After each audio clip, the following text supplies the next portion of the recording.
नमस्कार दोस्तों, स्वागत है आपका हमारे चैनल में। देखिए, बीपीएससी टीआरई 3.0 की सैलरी कब तक आएगी, इसको लेकर कहीं ना कहीं सभी लोग काफ़ी परेशान हैं। सबसे बड़ा कारण है जो सैलरी नहीं आने का, उसमें एचआरएमएस है, प्राण है, और एक सबसे बड़ा कारण है टीचर आईडी भी बहुत जगह पे नहीं बनी है। इसके बारे में हम बात करेंगे। साथ ही साथ कुछ लोग जो बात कर रहे थे कि पटना से वेरिफिकेशन होता है, इसमें कितनी सच्चाई है, और आपकी सैलरी इस महीने आएगी या नेक्स्ट मंथ आएगी, और उसके बाद कितने परसेंट लोगों की सैलरी यहाँ पे आएगी, जो कि मैंने कहा था कि 30 से 40, इसके बारे में भी लास्ट में हम बात कर लेंगे। सबसे पहले हम बात करें कि टीआरई 3 की सैलरी नहीं आने का, तो देखिए सबसे बड़ा जो कारण अभी तक निकल कर सामने आ रहा है वो है एचआरएमएस ऑनबोर्डिंग। एचआरएमएस ऑनबोर्डिंग कई जिलों में प्रारंभ हो गया है, तो कहीं कहीं कहीं जिलों में अभी इसकी शुरुआत भी नहीं हुई है। अगर कुछ जिलों की बात करूं तो जिसमें अगर मान लीजिए कोई एक जिला आप मान ले लीजिए, जैसे आप पूर्णिया ले लिए हैं।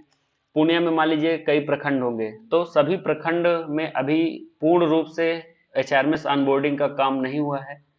एचआरएमएस ऑनबोर्डिंग होने के बाद प्राण जिनका बना रहता है, प्राण बनेगा, एचआरएमएस ऑनबोर्डिंग होगा।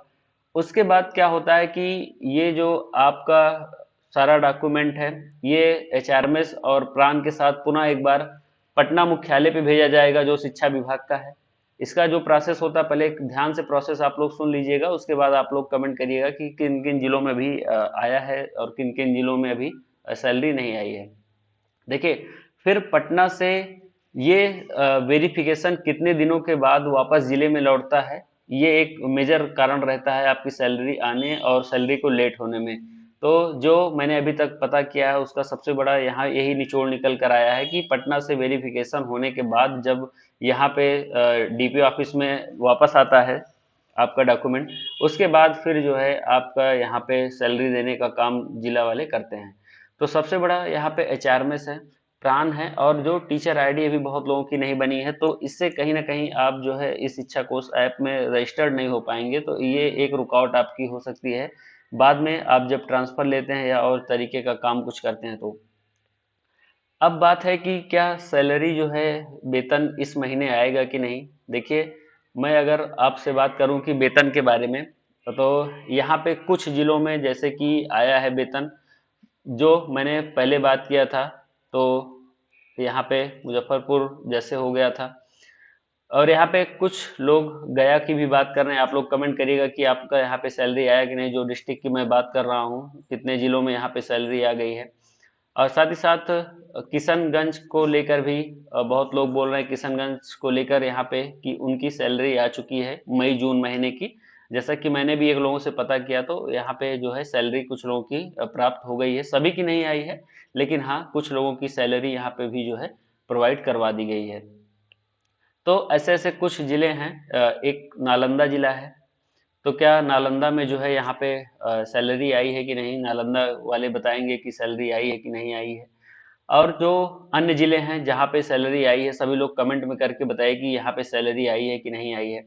लेकिन जहाँ पे सैलरी नहीं आई है, उसका सबसे बड़ा रीजन है कि यहाँ पे जो एचआरएमएस को अपडेट करना था, उसके बाद अगर जिनका प्राण नहीं बना होगा। अच्छा, एचआरएमएस में क्या हुआ है कि जैसे एक जिले का है, तो जिले वाइज यहाँ पे भेजा जाता है, जब भी आपका नेक्स्ट भेजा जाएगा आगे। अगर प्रखंड में भी नहीं हुआ है, मान लीजिए आपके प्रखंड का हो गया है, आपके बगल का जो प्रखंड है वहाँ पे नहीं अपडेट हुआ है, तो फिर क्या होता है कि जब सबका अपडेट करने के बाद ही यहाँ पे जितने लोगों का, मतलब एक तारीख है निर्धारित कर लिया कि चलिए 31 जो है यहाँ पे जुलाई तक, या फिर इतने तारीख तक जितने लोगों का प्राण बन गया है उनका एचआरएमएस पहले ऑन बोर्डिंग कर दिया जाएगा। उसके बाद इतने लोगों का डॉक्यूमेंट फिर जो है आगे भेजा जाएगा।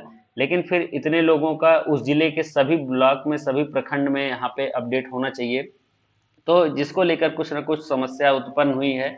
और सबसे बड़ी बात है कि अब मैं मेन मुद्दे पे आता हूँ कि क्या इस महीने की आपकी सैलरी आएगी कि नहीं। देखिए, सैलरी इस महीने 20 तारीख तक जो हमने कहा था, तो 20 तारीख तक लगभग ये मान के चलिए कि 30% लोगों की सैलरी यहाँ पे आ जाएगी।